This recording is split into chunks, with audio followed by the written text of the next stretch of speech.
감사합니다. 우리 본말송에서 예수의 7대 표적 5번째 말씀 드리겠습니다. 내니 두려워하지 말라 제목으로 오늘도 여러분들이 말씀을 잘 들으시고 삶의 변화가 있으시고 여러분 삶 가운데 주님의 이 함께하심, 역사하심이 반드시 있어야 됩니다. 오늘 말씀 잘 들으셔서 내가 무엇이 그동안 부족했는가, 내가 왜 그동안 하나님의 기적을 체험하지 못했는가를 다시 한번 잘 들으시고 깨달으셔서 변화되시기 바랍니다. 우리 인생에는 많은 바람이 붑니다. 파도도 일어납니다. 질병의 파도, 사건 사고의 어떤 바람들, 그리고 사람과의 갈등, 경제적인 불황으로 인한 파도, 많은 일들이 우리 평생에 늘 함께 하고 있어. 지금도 아마 풍랑과 파도 속에 또 큰 바람 속에 있는 분들도 있을 것입니다. 이런 고난들은 세 가지 특징을 갖고 있는데, 첫 번째로는 누구에게나 온다는 겁니다. 아무리 돈이 많아도 건강해도 마찬가지입니다. 누구에게도 옵니다. 두 번째로는 예고가 없이 온다는 겁니다.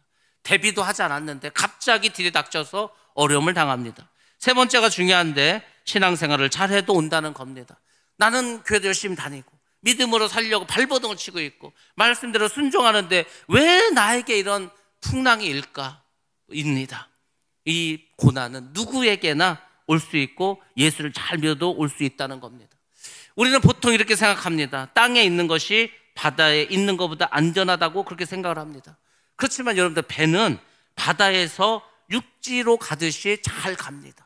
근데 우리는 육지에 살고 있지만 바다를 가는 것처럼 힘들고 어려운 풍파 속에서도 살아갈 수가 있습니다. 어느 누구도 나의 일생을 장담할 수가 없습니다. 누구나 인생에 무거운 짐을 지고 살아갑니다.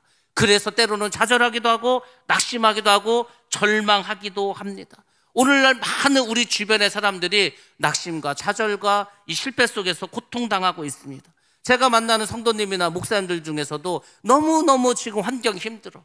그래서 이렇게 말씀하십니다. 주님, 나를 빨리 데려가 주세요. 저는 이제 이 세상에 아무 미련이 없습니다. 나를 빨리 데려가 주시기 바랍니다. 이렇게 말씀하시는 분이 있습니다. 또 어떤 분들이 이렇게 말합니다. 주님, 빨리 오시기 바랍니다. 빨리 이 땅에 오셔서 재림하셔서 우리를 좀 구해달라고, 나를 좀 건져달라고, 그렇게 정말 애통해하는 분들도 있습니다. 믿지 않는 사람도 어떻게 합니까? 믿지 않는 사람들은 죽음을 두려워합니다.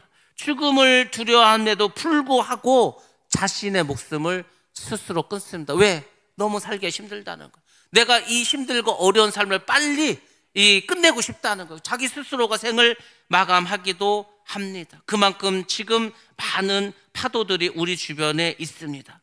그렇지만 여러분들, 아무리 힘들고 어려운 인생의 파도가 친다 하더라도 그곳에 우리 주님이 오시면 어떤 문제든지 해결해 주실 줄로 믿습니다. 그 주님 우리에게 오셔서 말씀하십니다. 내니 두려워 말라. 그렇습니다. 예수님께서 우리에게 오시면 죽음의 고비에 있는 우리에게 찾아오셔서 그 두려움을 어떻게 합니까? 물리쳐 주십니다. 그리고 우리를 천국으로 인도하십니다. 오늘 우리가 드릴 본문의 말씀이 바로 이런 내용입니다. 물론 여러분들 잘 아시는 내용입니다. 그렇지만 여러분들 오늘 새롭게 깨달아야 될 부분들이 몇 가지가 있습니다. 오늘 본문의 내용은 이렇습니다. 예수님께서 이제 오병이어의 기적을 베푸셨습니다. 그리고 홀로 산으로 기도하러 올라가셨습니다. 그 왜 혼자 가셨습니까? 사람들이 너무너무 상상도 못할 기적을 체험했어요. 오병이어의 기적을 체험했습니다. 이 사람들이 예수님을 붙잡고 예수님을 왕으로 삼으려고 합니다. 근데 이 사람들이 원하는 왕은 뭐냐면 자신들의 배고픔을 해결해 주는 왕이야. 빵을 주는 왕이야. 물질을 주는 왕을 원했습니다. 예수님은 그래서 이 땅에 오신 것이 아닙니다. 예수님은 우리의 죄를 사해 주시고 우리를 사망 권선에서 구원해 주셔서 우리를 천국에 갈 수 있도록 해 주시기 위해서 오신 구세주지, 빵을 주기 위해서, 떡을 주기 위해서 오신 게 아닙니다. 그래서 예수님은 그 무리들을 두시고 산으로 혼자 올라가셨습니다. 그리고 제자들에게도 뭐라 하겠습니까? 너희들이 다시 갈릴리를 건너서 가버나움으로 가라고 하셨습니다. 왜냐하면 너무나 많은 사람들이 지금 난리가 났어. 예수 하면서 여러분들, 제자들이 잘못하면요, 이 인기에 영합할 수가 있습니다. 인기라는 게 얼마나 무서운지 아십니까? 연예인들이 저도 한번 그 생각을 해봤어. 야, 그냥 큰 무대에서 사람들 막 몇몇 명이 앞에 있는데 내가 소리를 지르고 노래를 하는데 사람들이 열광을 해. 내가 막 영화 배우인데 어디 막 가기만 하면 사람들이 와서 막 소리를 지르고 막 사인해 달라고 그러고 사진 찍자고 막 난리가 나. 가슴이 마음에 붕 뜨지 않겠습니까? 그게 연예인병이라고 하는 겁니다. 근데 그 인기가 영원합니까? 인기는요 순식간에 식어져 버립니다. 기사 하나 뜨면은 바로 그냥 어떻게 됩니까? 역적으로 몰릴 수도 있습니다. 그러니까 예수님께서 이 제자들도 사람들이 열광하는 이 인기에 영합하지 않게 하기 위해서 떠나라고 했습니다. 그래서 제자들이 이제 배를 타고 다시 건너편으로 가게 되었습니다. 자, 근데 문제가 하나 생겼습니다. 어떤 문제가 생겼습니까? 날이 이미 어두워졌다는 겁니다. 여러분들, 이 배가 나무로 만든 작은 배입니다. 그때 무슨 뭐 모터가 있습니까? 사람이 다 노조에 가야 되는데, 그때 무슨 뭐 큰 서치라이트가 있습니까? 깜깜한데. 근데 노를 져서 건너편으로 갈 수밖에 없었습니다. 자, 그들이, 이 제자들이 밤 3경이 되었는데, 밤 4경이면은 지금 시간으로 새벽 3시에서 5시 사이인데 여전히 지금 이 갈릴리 호숫가에서, 이 호수 중앙에서 오도 가도 못하고 있습니다. 왜 그랬습니까? 배가 큰 바람을 만나고 말았습니다. 여러분들, 우리의 인생에서 이 순풍이 불면 어떤지 아십니까? 그냥 가만히 있어도 저절로 갑니다. 어쩔 때는 우리의 삶이 내가 뭐 열심히 하지도 않는데 일이 막 술술술술 풀릴 때가 있습니다. 내가 잘해서 그런 게 아니고 순풍이 불어서 그렇습니다. 근데 반대의 경우도 있습니다. 나는 막 열심히 해. 정말 막 쇠가 빠지도록 죽을 만큼 최선을 다하고 노력을 하는데 너무너무 힘들어. 앞으로 가지도 못하고 오히려 막 뒤로 가고 있어. 역풍을 만나면 그럴 수 있다는 겁니다. 우리의 인생의 역풍이 얼마나 많이 불어옵니까? 힘들게 노를 젓는데도요, 몇 시간을 노를 젓는데도 지금 이 사람들 10리 정도밖에 가지 못했습니다. 10리면 한 4km 정도 간 거지 않습니까? 원래 이 갈릴리 호수라는 것은 주변에 산으로 둘러싸여 있습니다. 그러니까 여기는 사막이니까 당연히 어떻습니까? 낮에는 덥고 밤이 되면 추워집니다. 온도차가 있으니까 바람이 많이 불겠죠. 더구나 산도 있는데. 그리고 갈릴리 호수는 지중해 바다보다도 200m 더 아래에 있습니다. 보통 우리가 다 산이라는 게 해발 뭐 100m, 200m 이 해수면보다 높이 있는데, 이 갈릴리 호수는 바다보다도 200m 더 아래에 있어요. 사해 바다는 더 아래에 있습니다. 그러니까 여기는요 굉장히 바람에 취약합니다. 항상 바람이 많이 불 수밖에 없습니다. 이 갈릴리 호수가 이 호수인데 얼마나 컸는지 이스라엘 사람들 볼 때는 바다로 보였습니다. 이게 그 동서의 길이가 13km 정도 됩니다. 한 33리 정도 됩니다. 그리고 가로의 길이가 21km, 한 50리 정도 됩니다. 근데 그 예수님께서 오병이어를 일으키셨던 그 곳에서 가버나움까지는 사실 한두 시간 노를 저어서 가면은, 순풍이 불면 1시간이면은 갈 수 있는 곳이었습니다. 근데 지금 제자들이 어떻게 하고 있습니까? 저녁에 출발했는데 새벽 4시가 되도록 10리밖에 못 갔다는 겁니다. 아직도 갈 길이 멀었습니다. 그리고 바람에 의해서 두려워합니다. 우리는 이것을 말로 들으니까 전혀 이 감이 없는, 여러분들 깜깜한 그 밤에 물가에 혹시 가보셨습니까? 깜깜한 밤에 물가 가면 물소리가 굉장히 크게 들립니다. 거기다가 막 바람이 세차게 불어. 거기다 내가 탄 배가 작은 배야. 배가 막 그냥 막 흔들리고 막 거기서 막 물이 들어오고. 그럼 여러분들 어떨 것 같습니까? 누구나 다 두려움에 빠질 수밖에 없습니다. 이 제자들이 괜히 겁이 나는 게 아니고, 그 제자들 중에 어부들도 있는데, 어부들이 평생 그 물에서, 그 갈릴리에서 물고기 잡던 사람인데 그럼에도 불구하고 너무 강풍이 부르니까 두려워하고 힘들어 했다는 겁니다. 예수님께서 기도를 하다가 제자들이 힘겹게 고생하는 걸 보고서 그 제자들을 돕기 위해서 예수님께서 제자들에게 옵니다. 근데 이제 어떻게 오셨습니까? 아무도 생각하지도 못하는, 상상도 할 수 없는 방법으로 오셨습니다. 뭘 타고 오셨습니까? 아닙니다. 물 위를 걸어서 오셨습니다. 이것이 예수님의 5번째 표적이 되겠습니다. 예수님은 중력을 이기시고 물 위를 걸어가셨습니다. 왜 그렇습니까? 예수님은 하나님의 아들이시기 때문입니다.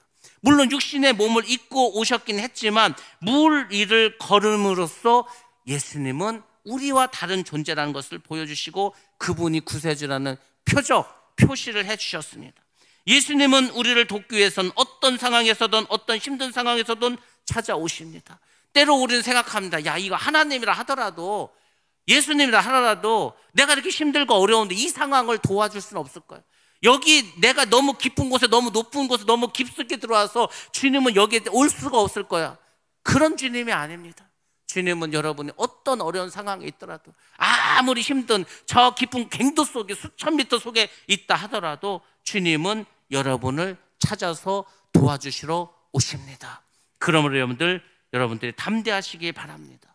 여러분들 안심하시기 바랍니다. 주님께서 어떤 어려움 속에 있어도요 다 찾아오시는, 무리를 걸어서까지도 오고 계시지 않습니까? 사실 하나님의 입장에서는 예수님께서 무리를 걷는 것보다 고난을 받고 있는 우리에게 오신 것이 더 큰 표적일 수 있습니다. 예수님은 그 전지전능하십니다. 사랑이 풍성하신 분입니다. 그리고 우리와 늘 함께 하시는 분입니다. 그래서 우리에게 성령님을 보내주지 않았습니까? 그 성령님 어디 있습니까? 우리 안에 계시지 않습니까? 하나님께서 우리 안에 계시면서 우리의 마음의 생각과 우리의 마음을 지켜주시고 있지 않습니까? 동행하고 있지 않습니까? 우리의 고통과 고난을 그분께서 항상 다 인지하시고 도우시고 삶의 길을 선한 길로, 축복의 길로 인도해주고 있지 않습니까? 그러니까 여러분들 안심하시기 바랍니다. 사람들이 인생이 두렵고 언제 고난이 올지 모르니까 보험을 가입합니다. 내가 한 10억짜리 100억짜리 보험을 들어놨어. 야, 이제 나는 사고가 나도 어떤 병에 걸려도 망해도 상관없어. 보험이 나와, 보험. 그걸 다 먹고 살 수 있어. 우리 애들까지 다 먹고 살 수 있어. 그럼 인생이 얼마나 안심이 되겠습니까? 여러분들, 주님은 이 세상뿐만이 아니라 영원까지를 보장해 주신 분입니다. 그 주님은 우리가 천국에 살 수 있도록 지금 우리의 집을 짓고 계시지 않습니까? 그러니까 여러분들 절대로 어떤 어려움 속에서도 힘들어하고 두려워하지 말고 그 주님을 바라보시고 승리하시기 바랍니다. 우리가 성경에 보면 요셉이라는 사람이 나옵니다. 이 어린 나이에 청소년기였는데 노예로 팔려갑니다. 그리고 이제 어떻게 거기서 끝나지 않고 감옥에도 가게 됩니다. 근데 어떻게 하셨습니까? 그곳에 하나님께서 찾아오셨습니다. 하나님 왜 찾아오십니까? 하나님은 우리를 훈련시키시고 연단시키시기 위해서 어려움을 주십니다. 근데 어려움만 주시지 않습니다. 성경을 한번 잘 보시기 바랍니다.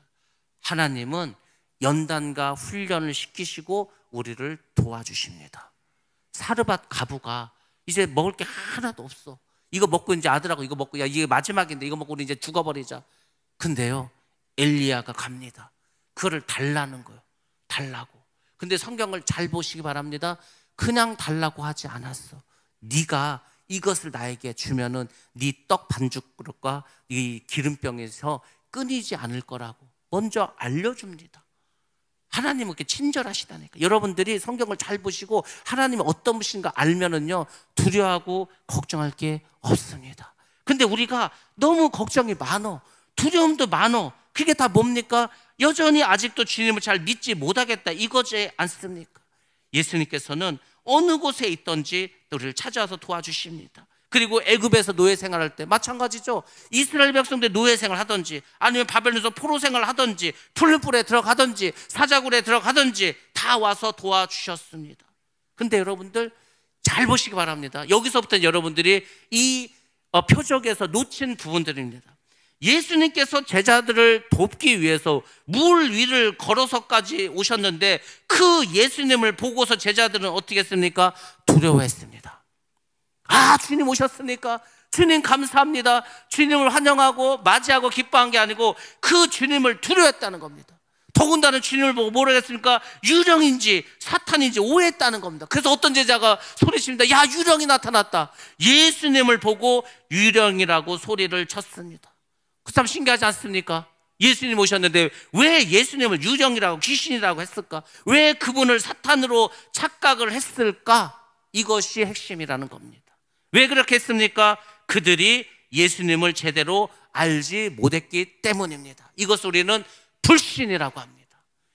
이 성경에서의 제자들은 누구를 말하냐면 우리를 말하는 겁니다. 오늘의 성도들을. 우리가 지금 예수를 믿겠다고 천국에 가겠다고 교회를 나옵니다. 예배를 드립니다. 헌금도 합니다. 헌신도 하고 다 합니다. 그리고 걱정을 하고 있습니다. 왜? 아직까지도 하나님을 제대로 몰라. 그 얘기는 뭔지 아십니까? 하나님을 아직도 믿지 못한다는 겁니다. 여러분들 인생을 살아가다가 어려운 일이 닥치지 않습니까? 그럼 딱 이 한마디만 기억하시기 바랍니다. 죽기밖에 더 하겠냐? 여러분들 죽기밖에 더 하겠습니까? 여러분이 아무리 힘들고요, 아무리 고통스럽고 괴로워도요, 죽기밖에 더 하겠습니까? 죽으면 어떻게 하면 됩니까? 죽으면 천국 가면 되는 겁니다. 그런 담대함과 오기와 이런 어떤 믿음이 있어야 되는데, 예수를 믿는다고 하면서도 야 큰일 났어 큰일 났어 큰일 났어, 야 난리가 났대 난리가 났대, 야 어떻게 하냐 어떻게 하냐.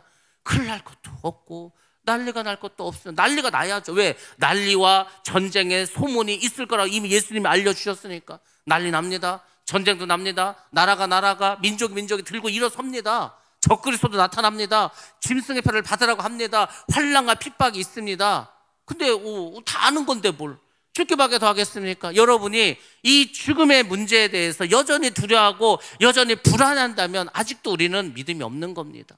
예수님께서 바로 그것 때문에 오시지 않았습니까? 죽음의 문제, 사망의 문제를 해결하려고 뭘로 해결해 주셨습니까? 부활이 있다는 거죠. 예수님이 재림하시면 죽은 자들이 다 호련히 부활합니다. 다시 살아있는 사람은 몸이 호련히 변해서 변화체가 돼서 주님을 맞이하기 위해서 공중으로 올라가지 않습니까? 근데 뭐가 그렇게 두렵고 뭐가 그렇게 힘듭니까? 아니 예수님을 보고 귀신이라고 유령이라고 소리칠 만큼 그 정도로 아직도 우리가 주님을 잘 모르고 신앙생활을 하고 있다는 겁니다. 그렇죠. 왜 제자들이 이런 식으로 주님을 잘 알아보지 못했습니까? 이유는 있습니다. 이들에게 상황이 좋지 않았습니다. 지금 이들이 어디 있습니까? 바람이 부는 풍랑이는 바다 위에 있습니다. 캄캄합니다. 이 파도가 너무 커서 지금 배로 들어오고 있습니다. 아무리 도망가려고 노를 쳐도 꼼짝도 배가 하지 않습니다.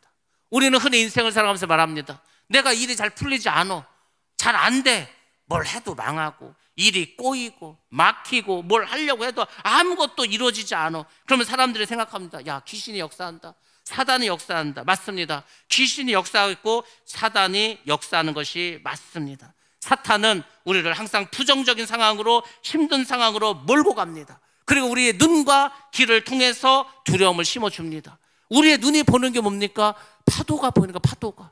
우리의 귀가 듣는 게 뭡니까? 그 바람 소리, 파도 소리를 들어. 그러면 두려움에 빠집니다. 그런 두려움에 빠지면 예수님을 보고도 사탄으로 보이게 된다는 겁니다. 그러면 여러분들 어떤 문제도 우리가 해결할 수가 없다는 겁니다.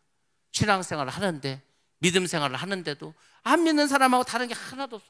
다 똑같다는 겁니다. 다 믿음이 없는 거예요. 여전히 두렵고 여전히 힘들고 여전히 고통스럽다고. 근데 주님이 그걸 모르십니까? 여러분들 이거 하나 잘 생각해 보시기 바랍니다. 하나님 입장에서 볼 때 그럼 왜 우리에게 힘든 일을 주실까? 왜 환난 주시고 왜 고난을 주실까? 여러분들 잘 보시기 바랍니다. 하나님은 하나님의 나라를 만들었어요. 우리가 흔히 말하는 천국이죠. 그 천국엔 누가 필요합니까? 당연히 백성이 필요하죠. 그래서 하나님께서는 하나님 나라의 백성을 만들려고 생각했어요. 근데 아담과 하와도 죄를 짓고 떠났어. 이스라엘 백성을 정했던 이스라엘 백성도 역시 우상 숭배하고 다 떠났어. 그래서 이제 어떻게 했습니까? 예수님을 보냈습니다. 예수 그리스도를 구주로 믿는 사람들, 믿음 있는 사람들만 데리고 하나님의 나라를 만들겠다는 거예요. 그러니까 이제 하나님 나라를 믿음이 있어가는데 여러분들 가만히 있는데 믿음이 잘합니까? 하나님께서 우리가 환난 주고 고난 주는 것은 그 환난과 고난을 통해서라도 주님을 기억하고 바라보고 기도하라는 겁니다. 여러분의 배부르고 등 따시고 모든 일이 잘 됐는데 누가 하나님을 생각하겠습니까? 놀러갈 생각하지. 그렇지 않습니까? 그나마 병이 들어서 병원에 누워 있어야 그때라도 하나님을 생각하지 않겠습니까? 내가 다 망해서 정말 아무 의지할 곳이 없을 때 그때라도 주님을 바라보지 않겠습니까? 환난과 핍박은 하나님께서 우리에게 주시는 훈련이고 그 훈련을 통해서라도 하나님을 좀 바라보라는 거예요. 하나님을 좀 믿어보라는 거, 하나님을 좀 의지해 보라는 겁니다. 왜? 평소에 그게 안 되니까. 그래서 하나님께서 사탄 마귀 귀신을 데리고, 그 사탄 마귀 귀신이 뭔지 아십니까? 유격조교야, 유격조교. 야, 좀 뺑뺑이 좀 굴려봐. 정신 좀 차리게 해봐. 얼차려 좀 시켜봐. 하나님이 사탄 마귀 귀신을 못 이겨서 우리에게 이렇게 어려움을 주는 게 아니고 하나님의 허락 속에서 그 일을 다 하는 겁니다. 욥이라는 사람 있지 않습니까? 어느 날 사탄이 찾아와서 욥에 대해서 말합니다. 하나님, 욥이 믿음이 좋은 것 같죠? 하나님이 자식도 많이 주고 재산도 많이 주고 건강하니까 하나님 믿는 거 아닙니까? 그래? 그럼 네가 한번 욥 마음대로 해봐. 생명만 건들지 말고.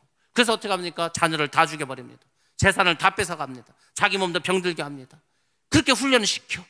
여러분들, 우리가 욥과 같은 훈련에서 몇 명이나 살아남겠습니까? 그나마 동방의 의인이니까 이기지. 우리는 하나만 문제가 있어도, 돈만 없어도 죽겠다, 건강 문제만 있어도 죽겠다, 뭐가 일이 꼬여도 그거 하나만 죽겠다는데 욥은 3개가 다 와버렸습니다. 그래도 이기지 않았습니까? 왜? 하나님을 바라봤으니까. 하나님은요, 귀신들과 사탄들을 통해서 우리를 훈련시킨다. 그 가시를 통해서, 가시를 왜 줍니까? 가시가 있어야 우리가 교만하지 않는 거예요. 뭔가 어려움이 있어야 우리가 하나님을 바라보지 않습니까? 다 이유가 있어서 그래. 근데 우리는 생각합니다. 야, 내가 이렇게 인생에 어려움이 있는 거 보니까 하나님이 없나 보다. 하나님이 능력이 없나 보다. 하나님께서 나를 사랑하지 않나 보다. 이렇게 생각하죠. 그게 아니고 우리를 하나님 나라의 백성으로 삼으려고 하는 거지 않습니까? 우리가 이런 모든 환난과 고난을 통과해서 정금과 같이 나가야 하나님 나라의 백성이 되지. 여러분, 우리가 금요일마다 믿음의 성장과 성숙에 대해서 말씀드리지 않습니까? 거기 보면은 갓난 아기의 믿음이 있어. 어린아이의 믿음이 있어. 여러분이 보실 때에도 그 정도 믿음 갖고 천국 간다면 거기가 천국이겠습니까?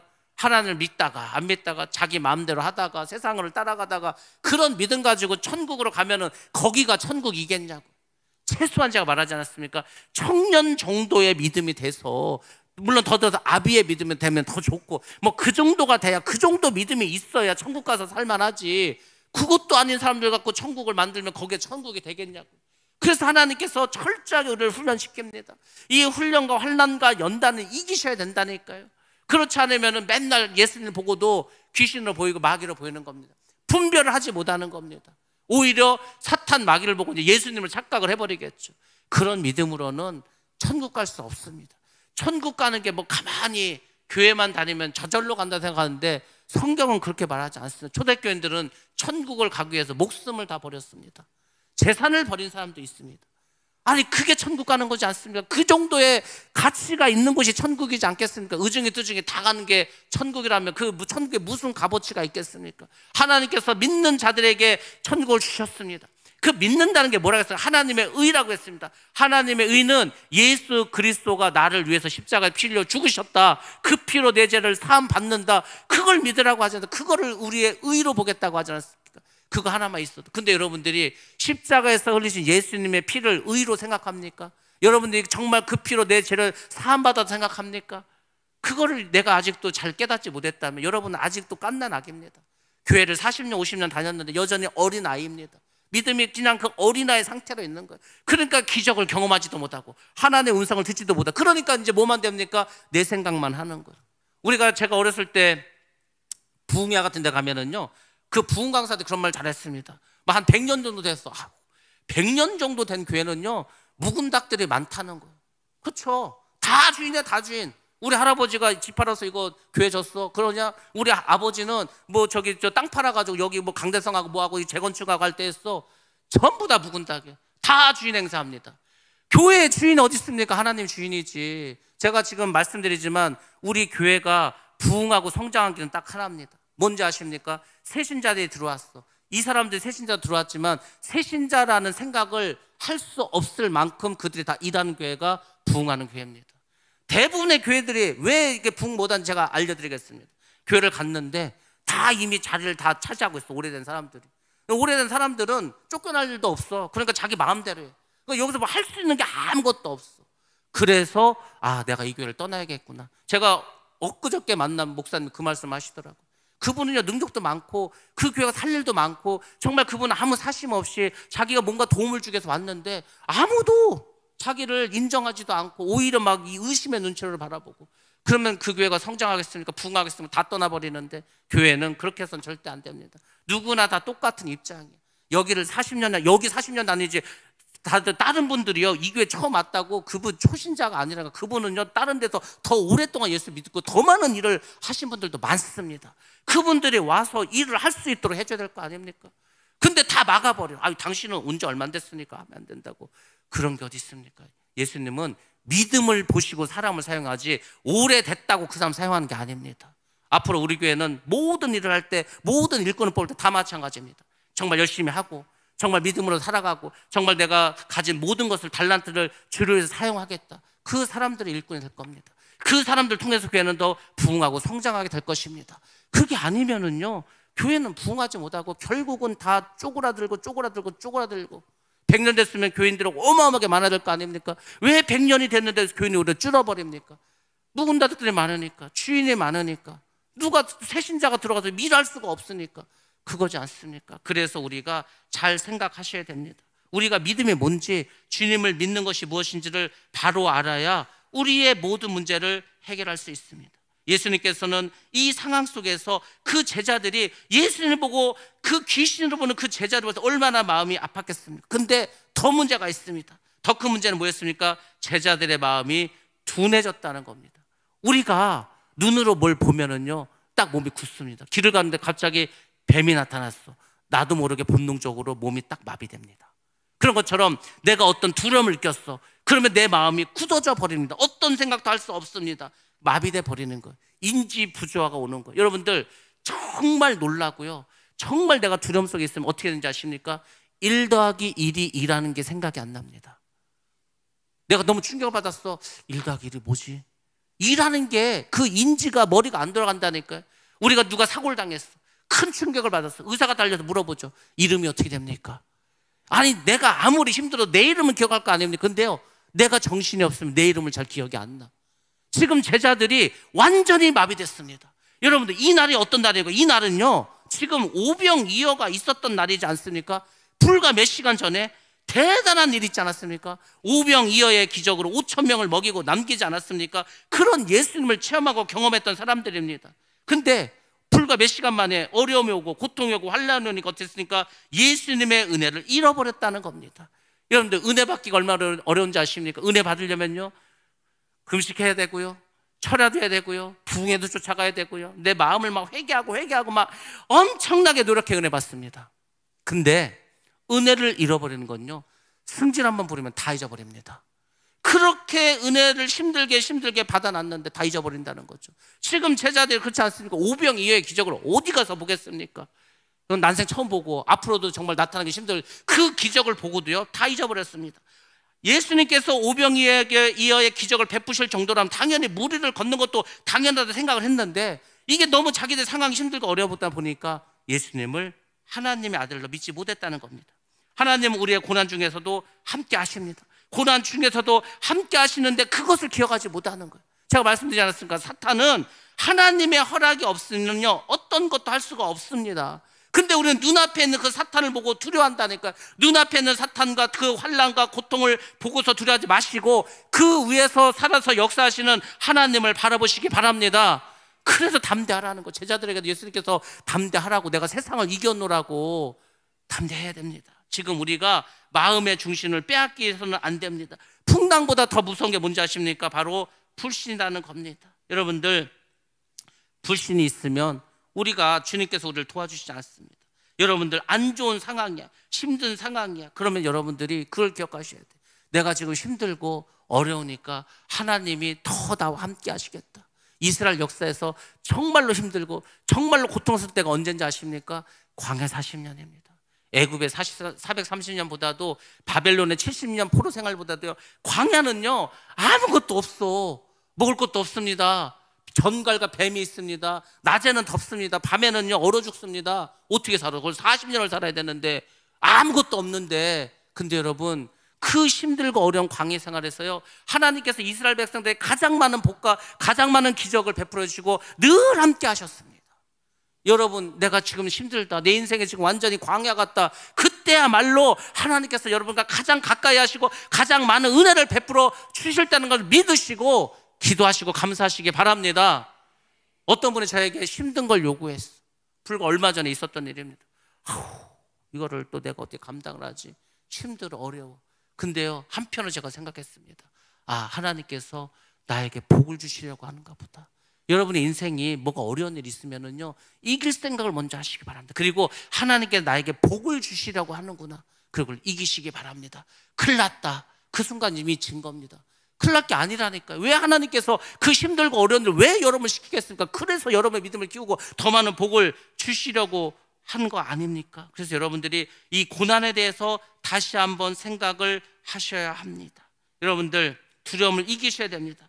두려워하는 제자들에게 예수님께서 말씀하지 않았을까? 내니 두려워 말라. 그렇습니다. 사람은 우리의 눈과 귀의 이 감각을 통해서 두려움을 주지만 예수님은 말씀을 통해서 우리에게 평안을 주십니다. 자, 말씀 보겠습니다. 요한복음 14장 18절 말씀 봅니다. 시작. 내가 너희를 고아와 같이 버려두지 아니하고 너희에게로 오리라. 아멘. 때로는 우리 인생에서 나 혼자인 것 같아. 내 편이 하나도 없는 것 같아. 저도 그럴 때가 있습니다. 저도요. 그냥 나 혼자 있는 것 같아. 아무도 내 편이 아닌 것 같아. 여러분 교회 생활하면서 그런 거 안 느낍니까? 아무도 내 편이 없어. 다 그냥 나 대적자 맺는 것 같아. 여러분들 그렇다 하더라도요, 주님은 그 사람에게 가십니다. 주님은 나의 편이 되어 주십니다. 그러니까 걱정할 거 없습니다. 누구 뭐 사람이 우리 편이면 그 사람이 뭐 얼마나 나의 힘을 줄 것 같습니까? 주님이 나의 편이 되셔야 한다는 겁니다. 여러분들 우리의 삶 속에서, 우리의 신앙 속에서 이것을 할마다 기억하시면서 살아가시기 바랍니다. 여러분들 두려워하지 말라고 하는 그 주님의 말씀은 괜히 하신 말씀이 아닙니다. 이 말씀에서 우리가 두 가지를 생각해야 됩니다. 첫 번째로, 사람들은 악조건 속에서 감각과 감정과 생각을 의지하고 그것을 통해서 사람이나 사탄을 묵상한다는 것을 반드시 기억하시기 바랍니다. 오늘 여러분들 이거 잘 기억하셔야 됩니다. 내가 물질로 어려움이 문제가 생겼어. 그럼 돈만 생각하는 거예요. 어떻게 돈을 벌지? 누구한테 빌려달라고 그러지? 어떻게 도둑질이나 사기다 쳐먹을까? 그 생각합니다. 내가 누군가의 관계가 틀어졌어.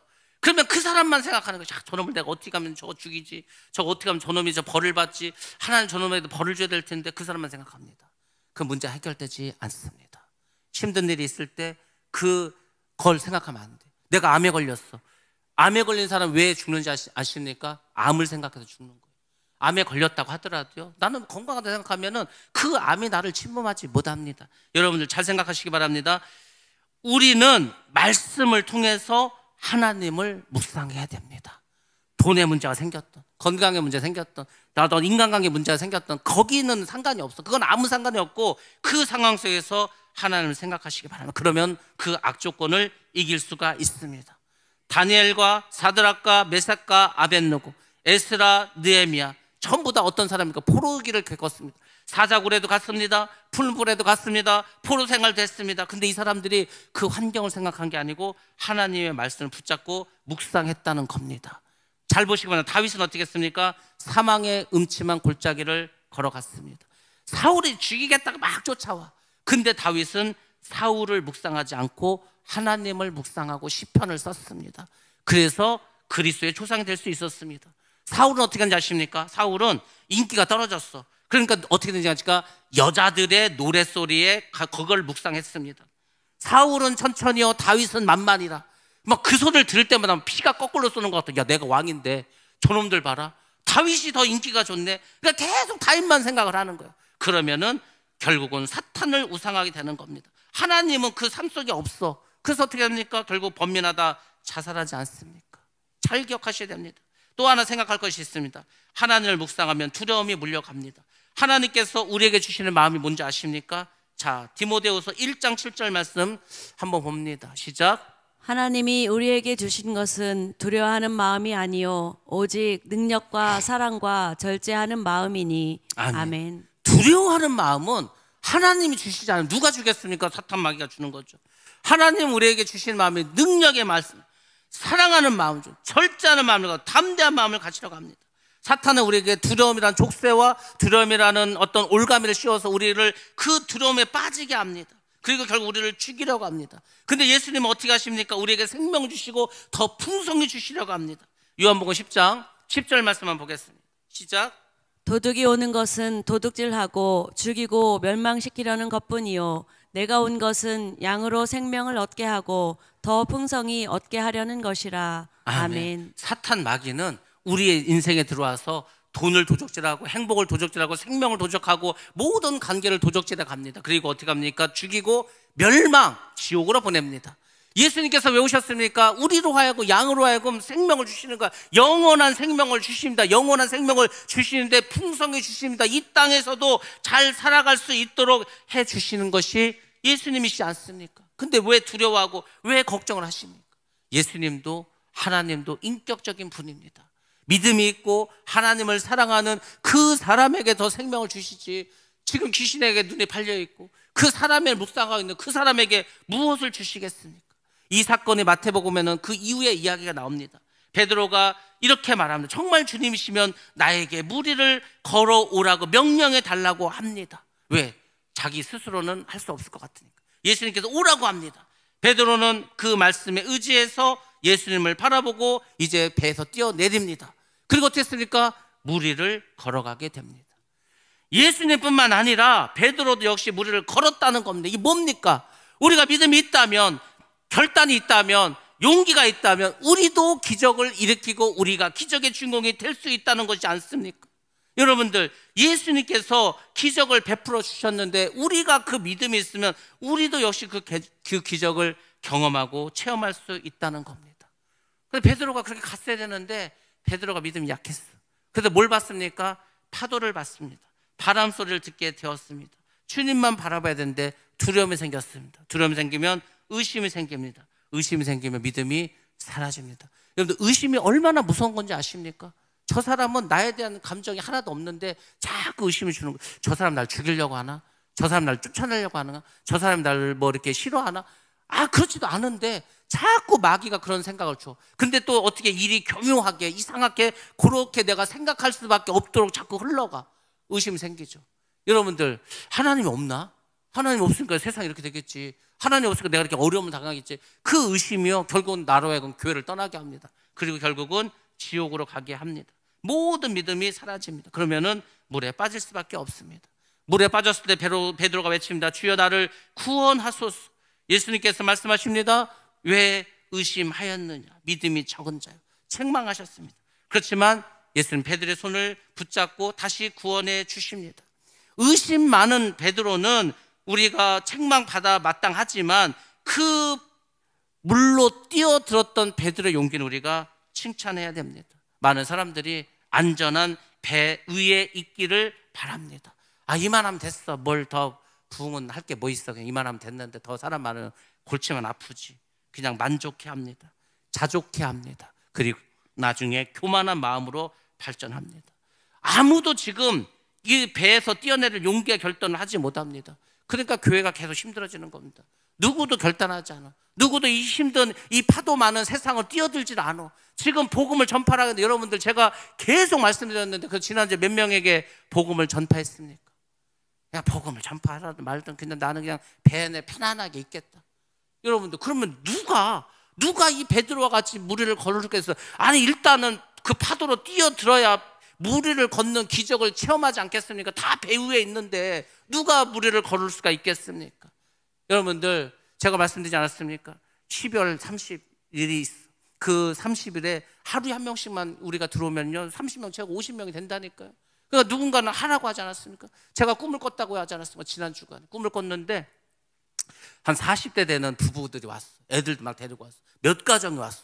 그런데 있더니만 다 없어져 버렸어. 어디 갔어. 그런데 며칠 후에 다시 왔어. 그래서 다 교회 등록하겠다는 거야. 그래서 어떻게 됐냐고 했더니 그 장로님들하고 권사님이 이분들이 우리에게 온다고 했는데 저한테 이렇게 깜짝 놀라게 서프라이즈를 하기 위해서, 선물을 주기 위해서 그냥 며칠 안 나오다 다 나오겠다고. 제가 꿈속이지만요, 살다 보니까 이런 일도 있구나. 세상에 그랬습니다. 근데 꿈속이지만은 정말 기뻤습니다. 여러분들, 그러면은 하나님은 또 얼마나 기뻐하겠습니까? 이 지금 어려운 세상 속에서 전도도 안 되고 교회를 떠나는 이 상황 속에서 그렇게 새신자가 자꾸 온다면, 그래서 천국 백성이 늘어난다면 하나님은 얼마나 기뻐하시겠습니까? 근데 우리는 별로 관심이 없어. 왜? 그 풍랑이 있는 바닷속에 뛰어 들어가기가 싫다는 거예요. 누군가 뛰어들겠지.